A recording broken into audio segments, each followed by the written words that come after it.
in the methods of proof, they will give the statements. That statement you have to prove by using some laws of logic or some rules and regulations. We will use that and prove methods of proof. So put a heading now. It is a new concept today. That is the methods of proof. Okay. Now, what is the method of proof then? In the examination, they will give the sentence. Using that, you have to prove that sentence using laws of logic or some rules of inferences. Right? Now, in a method of proof, there are three types. First type is called as direct proof. A method of proof, first type is direct proof. Second method is indirect proof. Indirect proof. It is also called as a contrapositive. It is also called as contrapositive. And third type is proof by contradiction.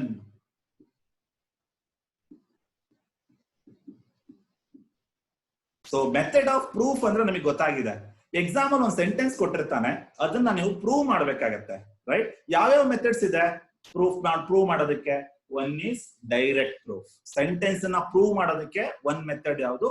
Direct proof. ಎರಡನೇ method ಯಾವುದು? Indirect proof. ಮೂರನೇ method ಯಾವುದು? Proof by contradiction. Indirect proof is also called as contrapositive. Okay. Now, today we'll discuss first method. This is the first method, direct proof. Right? If time permits, we will go for indirect proof. All right. Monday we will finish this module. We'll start a new module, module number 3. It is the last concept of your module, and you will get this question in the module number 1, last question. Right? So now, we'll start the now first one, direct proof. Okay, put a heading now, direct proof. So what is the heading? Methods of proof. Adralli modalnedi yavadu? Direct proof anna discuss ಮಾಡೋಣ. Okay, so put a heading, direct proof.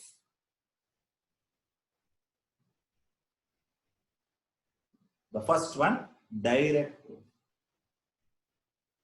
So in a direct proof, we are using 3 steps actually. The first step is called as hypothesis. Second step is called analysis. Third step is called as conclusion.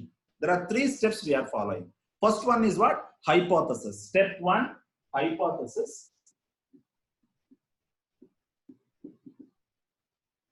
Hypothesis anta karitivi. Hypothesis andre kannadalli, right, assumption anta. Right? We are assuming anta. Hagadre ಏನು assume ಮಾಡ್ತಾ ಇದೀವಿ ಇಲ್ಲಿ? Step 1 ನಲ್ಲಿ hypothesis nothing but, right? Hypothesis nothing but, let us consider P implies Q. Right? ನೋಡಿ ಅವ್ರಂತರ ನಮ್ಗೆ relation ಇದ್ದಂಗೆ, relative ಇದ್ದಂಗೆ. ಯಾರೋ ಇಂಪ್ಲೈಸ್ ಎಲ್ಲೋದ್ರು ನಮ್ ಜೊತೆನೆ ಬರ್ತಾರ ಅವ್ರು. ಇಂಪ್ಲೈಸ್ ನಾವು ಮರೆಯೋ ಹಾಗೆ ಇಲ್ಲ. ಸೊ ಹೈಪೋಥೆಸಿಸ್ ಏನ್ ಹೇಳುತ್ತೆ ಅಂದ್ರೆ, let us consider P implies Q. Assume that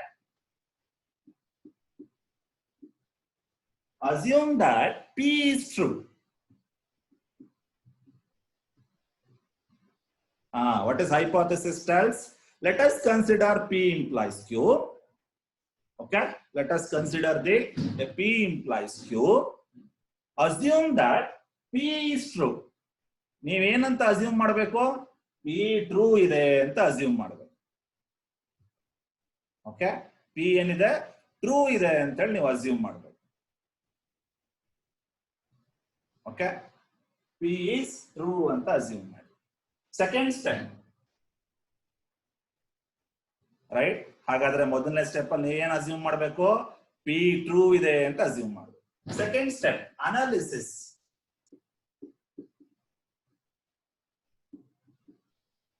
right? ಮೊದಲನೇ ಸ್ಟೆಪ್ ಹೈಪೋಥೆಸಿಸ್ ಆದ್ರೆ ಡೈರೆಕ್ಟ್ ಪ್ರೂಫ್ ಅಲ್ಲಿ, ಎರಡನೇ ಸ್ಟೆಪ್ ಏನು? ಅನಾಲಿಸಿಸ್. ಏನಿದು ಅನಾಲಿಸಿಸ್ ಅಂದ್ರೆ? Analysis nothing but we should prove Q is true. ಎರಡನೇ ಸ್ಟೆಪ್ ಅಲ್ಲಿ ನೀವು ಏನ್ ಪ್ರೂವ್ ಮಾಡಬೇಕು? Q is true ಅಂತ ಪ್ರೂವ್ ಮಾಡಬೇಕು. ಮೊದಲನೇ ಸ್ಟೆಪ್ ಅಲ್ಲಿ ಏನ್ ಅಸ್ಯೂಮ್ ಮಾಡಿದೀರಾ? P is true ಅಂತ ಅಸ್ಯೂಮ್ ಮಾಡಿದೀರಾ. ಎರಡನೇ ಸ್ಟೆಪ್ ಅಲ್ಲಿ Q ನ ಪ್ರೂವ್ ಮಾಡ್ಬೇಕು ನೀವು, ಅಸ್ಯೂಮ್ ಅಲ್ಲ, ಪ್ರೂವ್ ಮಾಡ್ಬೇಕು.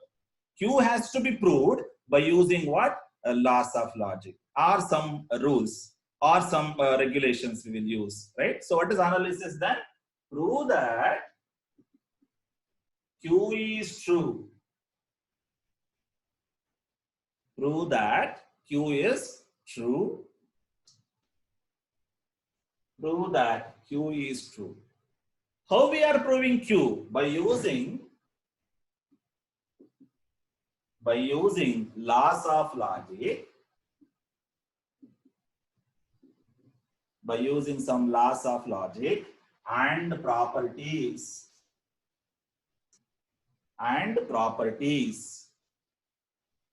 Right? Now, third step is conclusion. Third step is conclusion. Conclusion ಅಲ್ಲಿ ಏನು? ಮೊದಲನೇ ಸ್ಟೆಪ್ ಅಲ್ಲಿ ಏನ್ ಮಾಡಿದ್ವಿ? P is true ಅಂತ ಅಸ್ಯೂಮ್ ಮಾಡಿದ್ವಿ ಅಲ್ವಾ? ಎರಡನೇ ಸ್ಟೆಪ್ ಅಲ್ಲಿ ಏನ್ ಮಾಡಿದ್ವಿ? Q is true ಅಂತ ಪ್ರೂವ್ ಮಾಡಿದ್ವಿ. P true, Q true. ಅಲ್ಲಿ ಏನಾಯ್ತು? P implies Q is also true. P implies Q is true. ಮೊದಲನೇ ಸ್ಟೆಪ್ ಅಲ್ಲಿ P true ಅಂತ ಅಸ್ಯೂಮ್ ಮಾಡಿದ್ವಿ. ಎರಡನೇ ಸ್ಟೆಪ್ ಅಲ್ಲಿ Q true ಅಂತ ನೀವೇ ಪ್ರೂವ್ ಮಾಡಿದೀರಾ. ಮೂರನೇ ಸ್ಟೆಪ್ ಅಲ್ಲಿ ಏನ್ ಹೇಳ್ಬೇಕು? P implies Q is true. P ನೂ ಟ್ರೂ ಇದೆ, Q ನೂ ಟ್ರೂ ಇದೆ. ಅವಾಗ ಏನಾಗುತ್ತೆ? P implies Q is also true ಅಲ್ವಾ? ಹಾಗಾದ್ರೆ ನೆನ್ಪಿಟ್ಕೋತೀರಾ? ಡೈರೆಕ್ಟ್ ಪ್ರೂಫ್ ಅಂದ್ರೆ ಮೊದಲನೇದು ಹೈಪಾಥಿಸಿಸ್. ಹೈಪಾಥಿಸಿಸ್ ಅಂದ್ರೆ ಅಸ್ಯೂಮ್ ಮಾಡಬೇಕು. ಏನ್ ಅಸ್ಯೂಮ್ ಮಾಡಬೇಕು? P is true ಅಂತ ಅಸ್ಯೂಮ್ ಮಾಡಬೇಕು. ಎರಡನೇ ಸ್ಟೆಪ್ ಏನು? ಅನಾಲಿಸಿಸ್. ಅನಾಲಿಸಿಸ್ ಅಲ್ಲಿ ಏನು? ನೀವೇ ಪ್ರೂವ್ ಮಾಡಬೇಕು. ಏನ್ ಪ್ರೂವ್ ಮಾಡಬೇಕು? Q is true ಅಂತ. ಮೂರನೇ ಸ್ಟೆಪ್ ಏನು? P implies Q is true. ಮೂರನೇ ಸ್ಟೆಪ್ ಅಲ್ಲಿ ನೀವು ಏನು ಪ್ರೂವ್ ಮಾಡೋ ಅವಶ್ಯಕತೆ ಇಲ್ಲ, ರೈಟ್? ಮೂರನೇ ಸ್ಟೆಪ್ ಅಲ್ಲಿ ನೀವು ಏನನ್ನು ಪ್ರೂವ್ ಮಾಡೋ ಅವಶ್ಯಕತೆ ಇಲ್ಲ. Just P implies Q is true ಅಂತ ಬರೆದ್ರೆ ಸಾಕು. ಓಕೆ, ಹಾಗಾದ್ರೆ ಮೊದಲನೇ ಸ್ಟೆಪ್ ನೆನ್ಪಿಟ್ಕೋತೀರಾ? ಹೈಪಾಥಿಸಿಸ್. ಹೈಪಾಥಿಸಿಸ್ ಅಲ್ಲೇನೋ P is true. ಅನಾಲಿಸಿಸ್ ಅಲ್ಲೇನೋ Q is true ಅಂತ ಪ್ರೂವ್ ಮಾಡ್ಬೇಕು. ಮೂರನೇ ಸ್ಟೆಪ್ ಏನು? ಕನ್ಕ್ಲೂಷನ್. ಅಲ್ಲೇನ್ ಹೇಳ್ಬೇಕು? P implies Q is true ಅಂತ ಹೇಳ್ಬೇಕು, ರೈಟ್? ಹಾಗಾದ್ರೆ ನೀವು ನೆನ್ಪಿಟ್ಕೋತೀರಾ ಅಂತ ಭಾವಿಸ್ತೀನಿ. Now we start first problem on direct proof. What is the heading? Heading is methods of proof. ಮೊದಲನೇದು ಯಾವುದು? Direct proof. ಇನ್ನೊಂದು ಯಾವುದು? Indirect proof. ಮೂರನೇದು ಯಾವುದು? Prove by contradiction. ಓಕೆ, ಹಾಗಾದ್ರೆ ಇವತ್ತು ಡೈರೆಕ್ಟ್ ಪ್ರೂಫ್ ಮೇಲೆ ಒಂದಷ್ಟು ಪ್ರಾಬ್ಲಮ್ಸ್ ಮಾಡೋಣ, ರೈಟ್? ಹಾಗಾದ್ರೆ ಪ್ರಾಬ್ಲಮ್ ಶುರು ಮಾಡೋಕ್ಕಿಂತ ಮುಂಚೆ ಒಂದಷ್ಟು ಪ್ರಾಪರ್ಟೀಸ್ ನಿಮಗೆ ಹೇಳ್ಕೊಡ್ತೀನಿ. ಅದು ನಿಮ್ಗೆ ಈಸಿ ಆಗುತ್ತೆ, ರೈಟ್? ಬರ್ಕೋತೀರಾ? ಇದನ್ನ ಕ್ವಿಕ್ ಆಗಿ ಬರ್ಕೊಳ್ಳಿ. ಹೈಪಾಥಿಸಿಸ್ ಅಂದ್ರೆ ಏನು? Let us consider P implies Q. Let us consider P implies Q. Assume that P is true. Assume that P is true. Second one, analysis. Prove that Q is true. Prove that Q is true by using laws of logic and properties. Conclusion is P implies Q is true.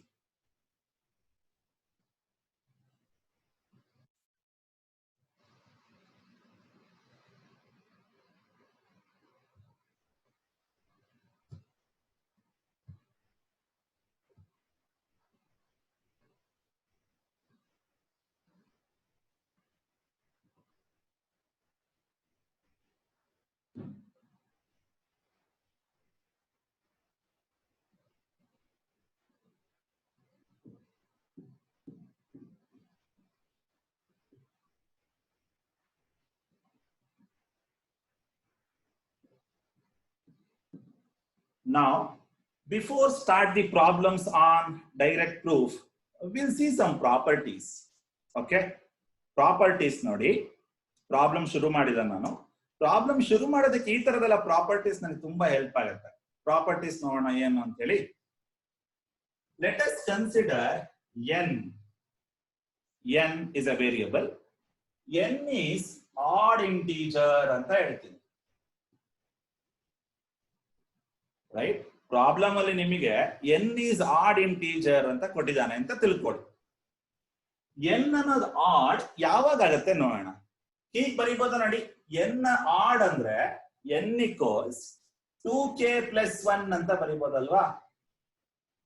Multiple of 2 plus 1 ಮಾಡಿದ್ರೆ ನಿಮ್ಗೆ ಏನಾಗುತ್ತೆ n is add ಆಗತ್ತೆ. Sir ನೀವು ಹೇಳ್ಬಿಟ್ರಿ n equals 2k plus 1 ಅಂದ್ರೆ add ಅಂತ, n is add ಅಂತ ಹೇಳ್ತೀರಾ. ಹೆಂಗಾಗತ್ತೆ ನೋಡೋಣ. ರೈಟ್, ಅಬ್ಸರ್ವ್ ಮಾಡಿ. n ಈಕ್ವಲ್ಸ್ 2 ಟೈಮ್ಸ್ k ಗೆ ಏನ್ ಮಾಡಿ 1 ಕೊಡಿ ವ್ಯಾಲ್ಯೂ, ಏನಾಗುತ್ತೆ 2 ಆಫ್ 1 ಪ್ಲಸ್ 1 ಆಯ್ತಲ್ವಾ. k ವ್ಯಾಲ್ಯೂ 1 ಕೊಡಿ. ನಾವು n ಈಕ್ವಲ್ಸ್ 2 ಪ್ಲಸ್ 1 3 ಅಂದ್ರೆ ಏನು ಆಡ್ ಅಲ್ವಾ.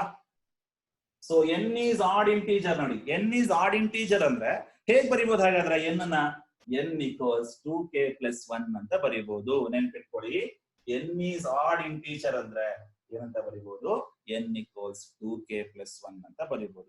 ಸರ್ ನೀವು k ಗೆ 1 ಏನೋ ಕೊಟ್ರಿ, ಹೌದು ಸರ್ ನಾನು k ಗೆ 2 ಕೊಡ್ತೀನಿ, ಅವಾಗ ಏನಾಗುತ್ತೆ ನೋಡೋಣ ಅಂತ ನೀವು ಕೇಳಿದ್ರೆ k 2 ಕೊಡಿ. 2 2s are 4 ಪ್ಲಸ್ 1 ಏನಾಗುತ್ತೆ 5 ಆಗುತ್ತೆ. ಅಂದ್ರೆ ನೀವು k ಗೆ ಯಾವ ವ್ಯಾಲ್ಯೂ ಕೊಟ್ರು n ಏನಾಗತ್ತೆ ಆಡ್ ಆಗತ್ತೆ. ಚೆಕ್ ಮಾಡಿ, ನೀವು k ಗೆ ಯಾವ ವ್ಯಾಲ್ಯೂ ಕೊಡಿ n ಆಡ್ ಆಗತ್ತೆ. ಹಾಗಾದ್ರೆ n ಆಡ್ ಅಂದ್ರೆ ಹೇಗ್ ಬರೀಬಹುದು? 2k ಪ್ಲಸ್ 1 ಅಂತ ಬರೀಬಹುದು, ಅಥವಾ 2l ಪ್ಲಸ್ 1 ಅಂತ ನಾನು ಬರೀಬಹುದು, ಅಥವಾ 2m ಪ್ಲಸ್ 1 ಅಂತ ನಾನು ಬರೀಬಹುದು. ಎಲ್ಲ ಒಂದೇ, ವೇರಿಯಬಲ್ ಚೇಂಜ್ ಅಷ್ಟೇನೆ.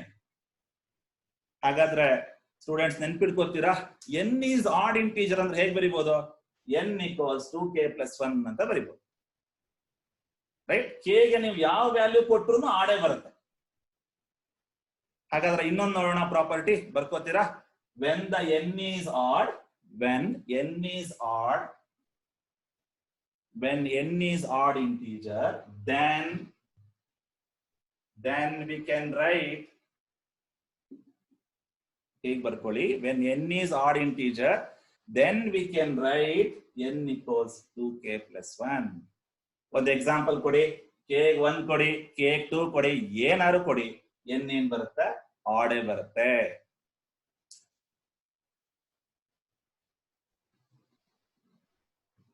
ಹಾಗಾದ್ರೆ ನೆಕ್ಸ್ಟ್ ಪ್ರಾಬ್ಲಮ್ ಅಲ್ಲಿ ನಾನು n ಈಸ್ ಆಡ್ ಅಂದ ತಕ್ಷಣ ನೆನ್ಪಡ್ಕೋಬೇಕು ನೀವು. n ಈಸ್ ಆಡ್ ಅಂದ್ರೆ 2k plus.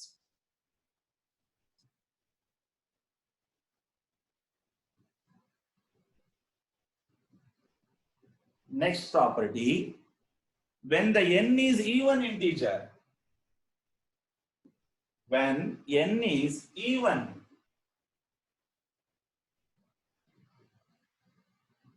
n ಅನ್ನೋದು ಈವನ್ ಆಗಿದ್ರೆ ಅಂತ. n ಅಂದ್ರೆ ಯಾವ್ದೋ ನಂಬರ್, ಅದು ನಂಗೆ ಗೊತ್ತಿಲ್ಲ, ಯಾವ್ದಾರು ಆಗಿರ್ಬೋದು n ವ್ಯಾಲ್ಯೂ. n ಅನ್ನೋದು ಈವನ್ ಆಗಿದ್ರೆ ಹೇಗ್ ಬರಿಬಹುದು ಅಂತ ಚೆಕ್ ಮಾಡಿ. ಹೀಗೆ ಬರಿಬಹುದಾ ನೋಡಿ, n ಈಕ್ವಲ್ಸ್ 2k ಅಂತ ಬರಿಬಹುದಾ? ಅವಾಗ n ಏನಾಗತ್ತೆ ಈವನ್ ಆಗತ್ತಲ್ವಾ. k ಗೆ ನೀವು 1 ಕೊಡಿ, ಏನ್ ಬರುತ್ತೆ 2 ಬರುತ್ತೆ. k 1 ಕೊಡಿ 2 ಆಯ್ತು, ಈವನ್ ನಂಬರ್ ಅಲ್ವಾ. k ಗೆ 2 ಕೊಡಿ, 2 2s are 4. k ಗೆ 3 ಕೊಡಿ, n equals to 6. These are even numbers, right? Therefore, when the n is even integer, we can write n equals 2k. Okay, ನೆನ್ಪಿಟ್ಕೊಳ್ಳಿ, this is even integer.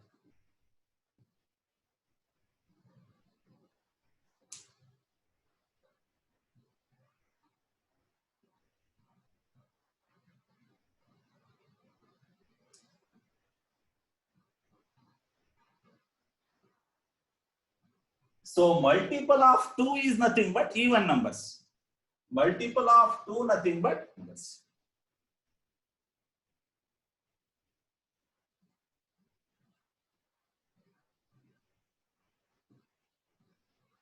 Okay, now we'll start the problem.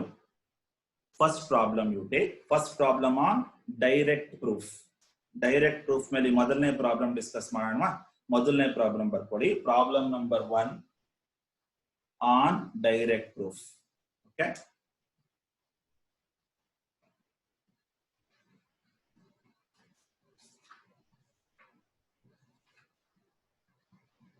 first problem on direct proof. First one, give a direct proof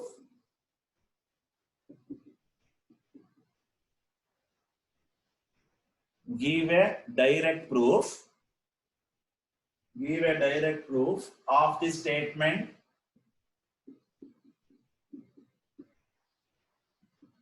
give a direct proof of the statement. So take down the statement. The square of an integer, the square of odd integer, square of odd integer is odd integer.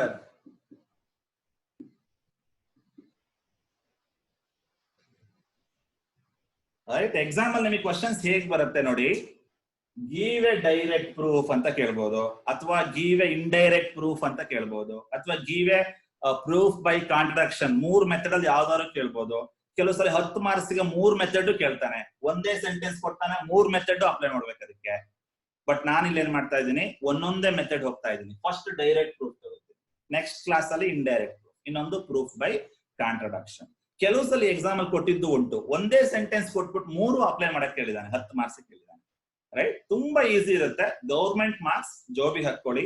ಸ್ವಲ್ಪ ಯೋಚನೆ ಮಾಡೋ capacity ಇದ್ರೆ ಆರಾಮಾಗಿ ಮಾಡ್ಬೋದು ಇದನ್ನ. Okay, ನಾವು ಹಾಗಾದ್ರೆ ಏನ್ ಕೊಟ್ಟಿದ್ದಾನೆ ಸೆಂಟೆನ್ಸ್ ನೋಡಿ, the square of odd integer is odd integer. ಅಂದ್ರೆ ಒಂದು ನಂಬರ್ ಆಡ್ ನಂಬರ್ ನ ಸ್ಕ್ವಯರ್ ಮಾಡಿದ್ರೆ ನಂಗೆ ಏನ್ ಬರುತ್ತೆ, ಆಡೇ ಬರುತ್ತೆ ಅಂತ ಪ್ರೂವ್ ಮಾಡ್ಬೋದು.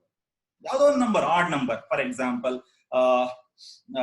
I will take 7. 7 is odd number, right? 7 square ಮಾಡ್ತೀನಿ, ಏನ್ ಬರುತ್ತೆ, 49. 49 ಆಡ್ ಅಲ್ವಾ? ಯಾವುದೇ ಒಂದು ಆಡ್ ನಂಬರ್ ನ ಸ್ಕ್ವಯರ್ ಮಾಡಿದ್ರೆ ಮತ್ತೆ ಆಡೇ ಬರುತ್ತೆ ಅಂತ ಪ್ರೂವ್ ಮಾಡ್ಬೇಕು. ನೀವು ಸುಮ್ನೆ ಹೇಳೋಂಗಿಲ್ಲ. ಯಾವ ಮೆಥಡ್ ಯೂಸ್ ಮಾಡ್ಬೇಕು? Direct proof use. ಹಾಗಾದ್ರೆ ಶುರು ಮಾಡೋಣ. Start the solution. Question will be what? The square of odd integer is odd integer. Okay, start the solution.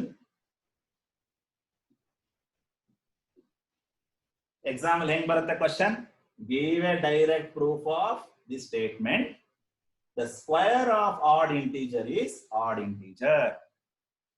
Okay, now ಈ ಕೊಟ್ಟಿರೋ ಸೆಂಟೆನ್ಸ್ ಯಾಕೋ ಕರೆಕ್ಟ್ ಆಗಿಲ್ಲ ಅಂತ ಅನ್ಸುತ್ತೆ. ಅದನ್ನ ಇನ್ನೂ ರೀರೈಟ್ ಮಾಡಬಹುದಾ ನೋಡಿ? ಹೀಗೆ ಬರಿಬಹುದು ನೋಡಿ, ರೀರೈಟ್ ಮಾಡಿ. If n is a square, if n is an odd integer, students ಹೀಗೆ ಬರ್ಕೊಳ್ಳಿ. ಕೊಟ್ಟಿರೋ ಸೆಂಟೆನ್ಸ್ ಏನಿದೆ ಕರೆಕ್ಟ್ ಫಾರ್ಮಲ್ ಇಲ್ಲ, ಅದನ್ನ ರೀರೈಟ್ ಮಾಡಬೇಕು. ಹೆಂಗ್ ಬರ್ಬೋದು ನೋಡಿ, if n is odd integer, n ಅಂದ್ರೆ ಯಾವುದೋ ಒಂದು number, if n is odd integer, then its square is odd integer.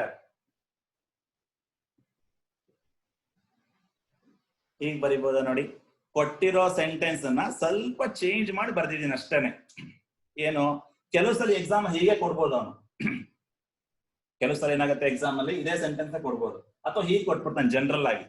ಈ ಸೆಂಟೆನ್ಸ್ ಏನಿದೆ ಅದು ಜನರಲ್ ಆಗಿದೆ, ಅದನ್ನೇನ್ ಮಾಡಿ ರೀರೈಟ್ ಮಾಡಿ. ಹೇಗೆ ರೀರೈಟ್ ಮಾಡಿ ನೋಡಿ, the square of odd integer is, odd integer ನ ಹೇಗ್ ಬರ್ಕೋಬಹುದು ನೋಡಿ, if n is an odd integer, then its square is odd integer.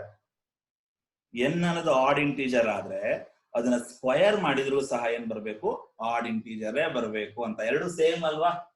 ಎರಡು ಸೆಂಟೆನ್ಸ್ ಸೇಮ್ ಇದೆ, ಬಟ್ ಕೊಟ್ಟಿರೋ ಸೆಂಟೆನ್ಸ್ ಏನಿದೆ ಜನರಲ್ ಆಗಿದೆ, ಇದನ್ನ ಸ್ಪೆಸಿಫಿಕ್ ಆಗಿ ಬರ್ತಿದ್ದೀನಿ. ಎರಡು ಒಂದೇನೆ. ಹಾಗಾದ್ರೆ ಬರ್ಕೋತೀರಾ? ಸೆಂಟೆನ್ಸ್ ಬರ್ಕೊಳ್ಳಿ. If n is odd integer, right, then its square is odd integer.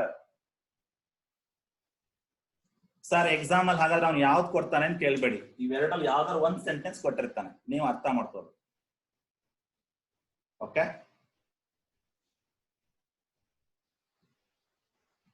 ಹಾಗಾದ್ರೆ ಕ್ವಶನ್ ನಾನು ರಬ್ ಮಾಡ್ಲಾ? ಕ್ವಶನ್ ರಬ್ ಮಾಡ್ತೀನಿ ನೋಡಿ, ನನಗೆ ಬೋರ್ಡ್ ಸಾಕಾಗೋದಿಲ್ಲ. ಸೊ ಹಾಗಾಗಿ ಕ್ವಶನ್ ರಬ್ ಮಾಡಿ ನೆನ್ಪಿಡ್ಕೋತೀರಾ? Square of odd integer is odd integer.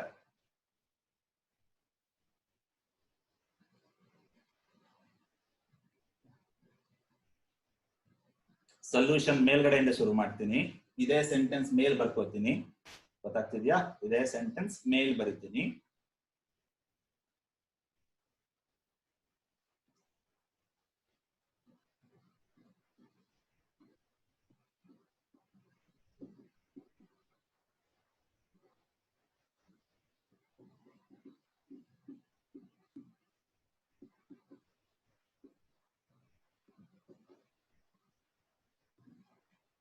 Okay so ಏನ್ sentence if n is odd integer ಯಾವ್ದೋ ಒಂದು ನಂಬರ್ n ಒಂದು ಆಡ್ ಇಂಟಿಜರ್ ಆದ್ರೆ then its square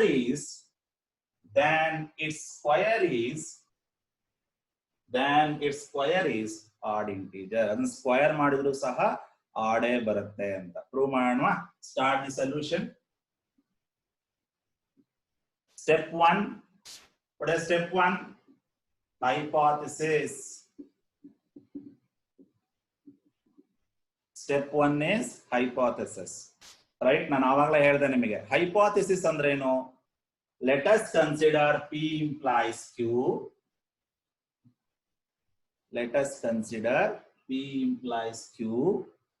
let us consider p implies q and assume p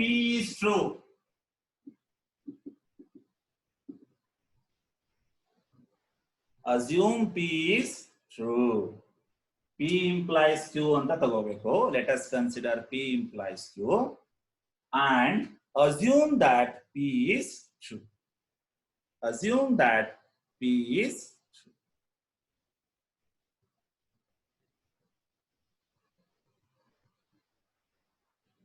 assume that p is true okay sir ಇಲ್ಲಿ p q ಅಂತ ಹೇಳ್ತಿದ್ದೀರಾ ಹೌದು p ಯಾವುದು q ಯಾವುದು ಇಲ್ಲಿ p ಅಂದ್ರೆ ಏನು n is odd integer ಅಂದ್ರೆ p ಬರ್ಕೋತೀರಾ ಅಲ್ಲಿ p ಅಂದ್ರೆ ಏನು n is odd integer ಬರ್ಕೊಳ್ಳಿ ಇಲ್ಲಿ p ಅಂದ್ರೆ n is odd integer q ಅಂದ್ರೆ ಏನು its square is odd integer ಬರಿಲ್ಲ ಇಲ್ಲೇ ಗೊತ್ತಾಗತ್ತಾ p ಅಂದ್ರೆ ಏನು n is odd integer p ಅಂದ್ರೆ n is odd integer q ಅಂದ್ರೆ ಏನು square of its is odd integer square is odd integer n square is odd integer okay p q ಬರ್ಕೊಳ್ಳಿ ಅದನ್ನ first ಗೆ ಬರ್ಕೋಬೇಕಾಗಿತ್ತು ಇರ್ಲಿ p ಅಂದ್ರೆ ಏನು ಮೊದಲನೇದು n is odd integer then q ಅಂದ್ರೆ ಏನು square of its is odd integer ನೆನ್ಪಿಟ್ಕೋತೀರಾ p q ನ ರೈಟ್ ಹಾಗಾದ್ರೆ ನಾನು ಏನ್ ಮಾಡ್ತಾ ಇದ್ದೀನಿ ಈಗ ಮೊದಲನೇ ಸ್ಟೆಪ್ ಮಾಡ್ತಾ ಇದ್ದೀನಿ ಯಾವ್ದದು hypothesis let us consider p implies q assume that p is true p ನ ಟ್ರೂ ಅಂತ ಅಸ್ಯೂಮ್ ಮಾಡ್ಬೇಕಷ್ಟೇ ಪ್ರೂವ್ ಅಲ್ಲ ಅಸ್ಯೂಮ್ ಮಾಡ್ಬೇಕು ಓಕೆ ಹಾಗಾದ್ರೆ p ಅಂದ್ರೆ ಏನು n is odd q ಅಂದ್ರೆ ಏನು ಸ್ಕ್ವೇರ್ is odd ಅದನ್ನ ಫಸ್ಟ್ ಗೆ ಬರ್ಕೋಬೇಕಿತ್ತು ಬರ್ಕೊಳ್ಳಿ ಅದನ್ನ ಓಕೆ ಓಕೆ ನಾವು ಏನ್ ಅಸ್ಯೂಮ್ ಮಾಡಿದೀರಾ p is true ಅಂತ ಅಸ್ಯೂಮ್ ಮಾಡಿದೀರಾ ಅಲ್ವಾ p ಅಂದ್ರೆ ಏನು n is odd integer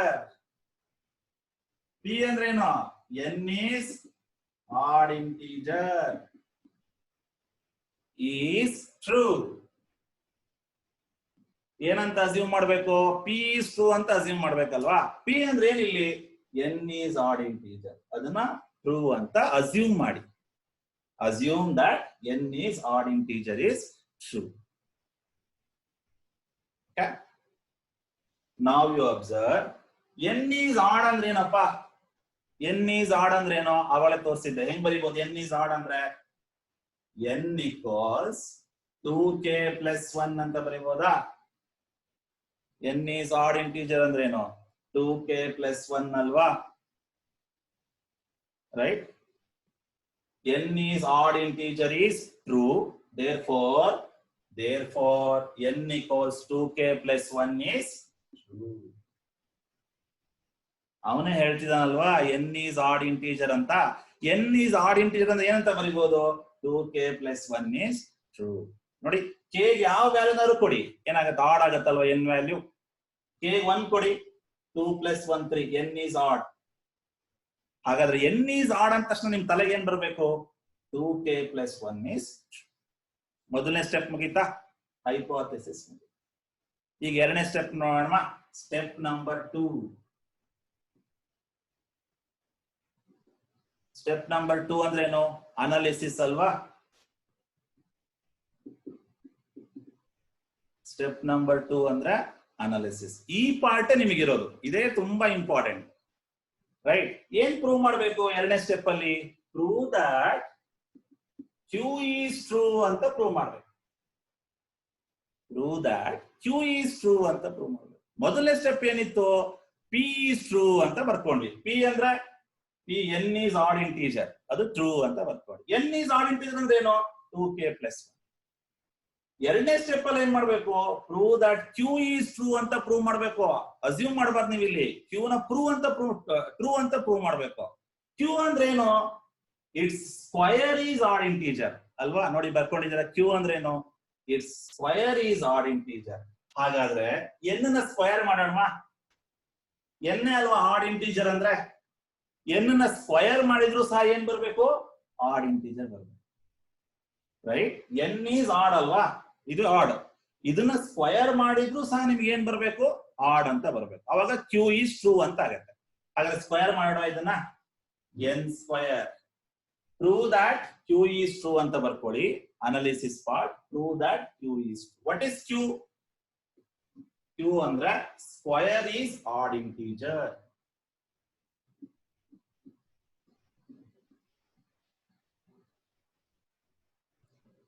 Q ಅಂದ್ರೆ ಸ್ಕ್ವಯರ್ ಈಸ್ ಆಡ್ ಇಂಟೀಜರ್. ಈಗೇನ್ ಮಾಡೋಣ? ಎನ್ ನ ಸ್ಕ್ವಯರ್ ಮಾಡೋಣ, ಚೆಕ್ ಮಾಡೋಣ ಆಡ್ ಬರುತ್ತಾ ಏನು ಅಂತ. N square equals n square equals 2k + 1 whole square ಆಗುತ್ತಲ್ವಾ? ಎನ್ ಅಂದ್ರೆ 2k + 1 ಸ್ಕ್ವಯರ್ ಮಾಡಿದ್ರೆ 2k + 1 whole square. a + b whole square format ಅಲ್ಲಿ ಇದೆ ಅಲ್ವಾ? a + b whole square. a ಅಂದ್ರೆ 2k, b ಅಂದ್ರೆ 1. a + b whole square format ಅಲ್ಲಿ ಇದೆ. ಇದನ್ನ ಎಕ್ಸ್ಪ್ಯಾಂಡ್ ಮಾಡೋಣ. ಏನ್ ಬರುತ್ತೆ? a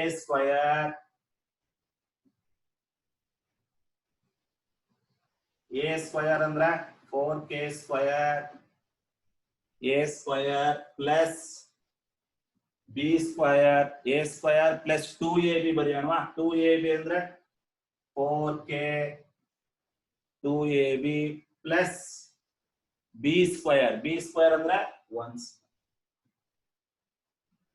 ಕರೆಕ್ಟಾ? n ಸ್ಕ್ವಯರ್ ಮಾಡಿದೀನಿ ನೋಡಿ. n ಸ್ಕ್ವಯರ್ ಅಂದ್ರೆ a + b whole square 2k + 1 whole square. n ಅಂದ್ರೆ ಏನು? 2k + 1. n ಸ್ಕ್ವಯರ್ ಅಂದ್ರೆ ಏನು? 2k + 1. ಲಾಸ್ಟ್ ಅಲ್ಲಿ ನೋಡಿ +1 ಬಂದು ಕುತ್ಕೊಂಡ್ಬಿಟ್ಟಿದೆ. ಯಾವಾಗ ನಿಮಗೆ ಲಾಸ್ಟ್ ಅಲ್ಲಿ +1 ಬರುತ್ತೆ ಅದನ್ನ 2 ಇಂದ ಡಿವೈಡ್ ಮಾಡಕ್ ಸಾಧ್ಯ ಇಲ್ಲ.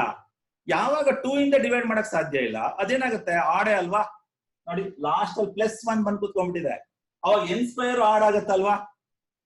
ಯಾವುದೇ ಒಂದು ನಂಬರ್ಗೆ +1 ಬಂದ ತಕ್ಷಣ ಅದನ್ನ 2 ಇಂದ ಡಿವೈಡ್ ಮಾಡಕ್ ಸಾಧ್ಯ ಇಲ್ಲ. ಹಾಗಾಗಿ ಏನಾಗುತ್ತೆ? n square is also odd ಆಗ್ಬಿಡತ್ತಲ್ವಾ? ಪ್ರೂವ್ ಮಾಡಾಯ್ತಲ್ವಾ? Its square is also odd integer. So ಹಾಗಾದ್ರೆ ಬರ್ಕೋತೀರಾ? n square 2k + 1 whole square. Expand ಮಾಡ್ಕೊಳ್ಳಿ. a + b whole square format ಅಲ್ಲಿ ಇದೆ. a ಸ್ಕ್ವಯರ್ ಅಂದ್ರೆ 4k square plus b square ಅಂದ್ರೆ 1. 2ab ಅಂದ್ರೆ 2 × 2k 4k ಆಗುತ್ತೆ. ಓಕೆ, ಬರ್ಕೊಂಡಿದ್ದೀರಾ ಇದನ್ನ? ಇದನ್ನ ಬರ್ಕೊಳ್ಳಿ. So above statement, in the above statement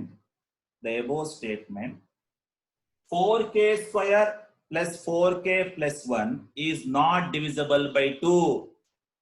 4k square plus 4k plus 1 is not divisible by 2. Therefore, ಬರ್ಕೊಳ್ಳಿ ಈ ತರ 4k square plus 4k plus 1 is not divisible by 2. ನೋಡಿ, 2 ರಿಂದ ಡಿವೈಡ್ ಆಗದೇ ಇಲ್ಲ ಅದು. ಇದು ಡಿವೈಡ್ ಆಗುತ್ತೆ, ಇದು ಡಿವೈಡ್ ಆಗುತ್ತೆ, 1 ಡಿವೈಡ್ ಆಗಲ್ಲ. So it is not divisible by 2. Therefore n square is also odd. Therefore n square is also odd number.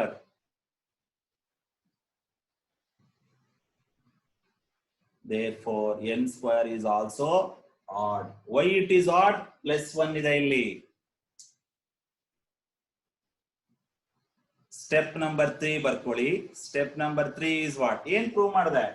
First step ಅಲ್ಲಿ p is true ಅಂತ ತಗೊಂಡೆ. ಎರಡನೇ ಸ್ಟೆಪ್ ಅಲ್ಲಿ ಏನ್ ಪ್ರೂವ್ ಮಾಡಿದೆ? q is true ಅಂತ ಪ್ರೂವ್ ಮಾಡಿದೆ. P is true, Q is true, then P implies Q is true. Step number 3, conclusion. Step number 3, conclusion. P implies Q is true. P implies Q is true. ಯಾಕೆ P implies Q is true ಆಗುತ್ತೆ? ಮೊದಲನೇ step ಅಲ್ಲಿ hypothesis ಅಲ್ಲಿ ಏನ್ ತಗೊಂಡಿದ್ದೀರಾ? P is true ಅಂತ assume ಮಾಡ್ಕೊಂಡಿದ್ದೀರಾ ಅಲ್ವಾ? Prove ಮಾಡಿಲ್ಲ, ಅಸ್ಯೂಮ್ ಮಾಡಿದ್ದೀರಾ. ಎರಡನೇ ಸ್ಟೆಪ್ ಅಲ್ಲಿ ಏನ್ ಮಾಡಿದ್ದೀರಾ? Q is true ಅಂತ ಪ್ರೂವ್ ಮಾಡಿದ್ದೀರಾ ಅಲ್ವಾ? ಅಲ್ಲಿ ಏನಾಯ್ತು? P implies Q is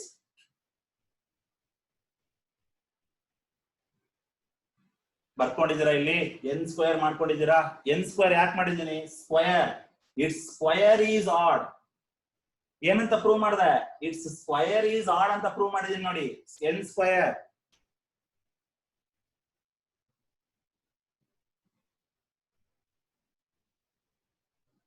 step number 2 ನೋಡಿ, ಇನ್ನೊಂದ್ಸಲಿ ಹೇಳ್ತೀನಿ. ಅನಾಲಿಸಿಸ್ ಪಾರ್ಟ್ ಇದು. ಏನ್ ಪ್ರೂವ್ ಮಾಡಬೇಕು? Q ಈಸ್ ಟ್ರೂ ಅಂತ ಪ್ರೂವ್ ಮಾಡ್ಬೇಕಲ್ವಾ? Q ಅಂದ್ರೆ ಏನು? Square is add integer. ಇದು Q ಅಲ್ವಾ? ಓಕೆ. ಸ್ಕ್ವೇರ್ ಅಂದ್ರೆ ಏನಪ್ಪ? n ಸ್ಕ್ವೇರ್ ಅಲ್ವಾ? n ಸ್ಕ್ವೇರ್ ಅಂದ್ರೆ ಏನು? 2k + 1 whole square. 2k + 1 ಯಾಕೆ ತಗೋಬೇಕು? 2k + 1 ಅಂದ್ರೆ ಆಡ್ ಅಂತ.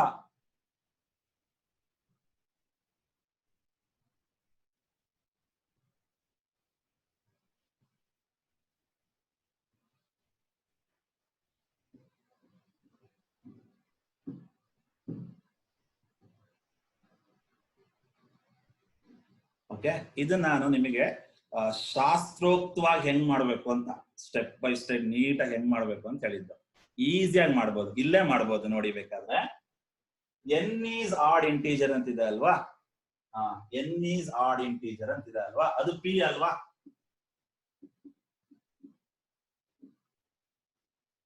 P ಅಂದ್ರೆ n ಈಸ್ ಆಡ್ ಇಂಟೀಜರ್ ಅಲ್ವಾ? P n is odd integer ಅಂದ್ರೆ n ಈಕ್ವಲ್ಸ್ ಏನ್ ಬರೀಬಹುದು? ಆಡ್ ಇಂಟಿಜರ್ ಅಂದ್ರೆ ಏನು? n ಈಕ್ವಲ್ಸ್ 2k + 1 ಅಂತ ಬರೀಬಹುದಲ್ವಾ? n ಅಂದ್ರೆ 2k. 2k + 1 ಅಂದ್ರೆ ಏನು? ಆಡ್ ಅಂತ. ಓಕೆ, ಮೊದಲನೇ ತಗೊಂಡೆ, ಆಡ್ ಇಂಟಿಜರ್ ಆಯ್ತು. ಈಗ ಏನ್ ಮಾಡೋಣ? ಎರಡನೇ ಪಾರ್ಟಿ ಬನ್ನಿ, Q. Step number 2. Q ಅಲ್ಲಿ ಏನಿದೆ? Square is add integer.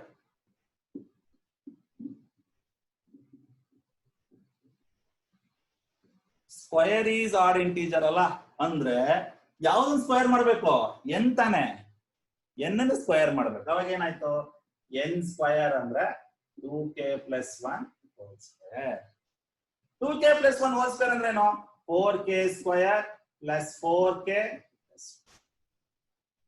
a + b whole square formula. ನನಗೆ ದೊಡ್ಡ ಪ್ರಾಬ್ಲಮ್ ಏನು ಅಂದ್ರೆ ಇಲ್ಲಿ 1 ಬಂದು ಕುತ್ಕೊಂಡ್ಬಿಟ್ಟಿದೆ. +1 ಅಂದ್ರೆ ಏನು? 2 ಇಂದ ಡಿವೈಡ್ ಆಗಲ್ಲ ಅಲ್ವಾ? 2 ಇಂದ ಡಿವೈಡ್ ಆಗಲ್ಲ ಅಂದ್ರೆ ಏನು? n square is add. ಅದೇ ಅಲ್ವಾ ಪ್ರೂವ್ ಮಾಡ್ಬೇಕಾಗಿರೋದು ನೋಡಿ. 2 ಇಂದ ಡಿವೈಡ್ ಆಗಲ್ಲ ಅಂದ್ರೆ n ಸ್ಕ್ವೇರ್ ಏನಾಗುತ್ತೆ? ಆಡ್ ಆಗುತ್ತೆ. ಅಷ್ಟೇನೆ, ರೈಟ್? ಫಸ್ಟ್ ಏನ್ ಮಾಡಿ, ಕೊಟ್ಟಿರೋ ಸೆಂಟೆನ್ಸ್ ನ PQ ಮಾಡ್ಕೊಳ್ಳಿ. So I'm running out of the time. I will send you the link again. Sorry, I will engage 10 to 15 minutes second session. Okay, please join. Simple ಆಗಿದೆ, right? ಇನ್ನೊಂದು ಇದೇ ತರದ್ ಮಾಡೋಣ. I will send you a link again. So I will engage 10 to 15 minutes. That's it. Join once again.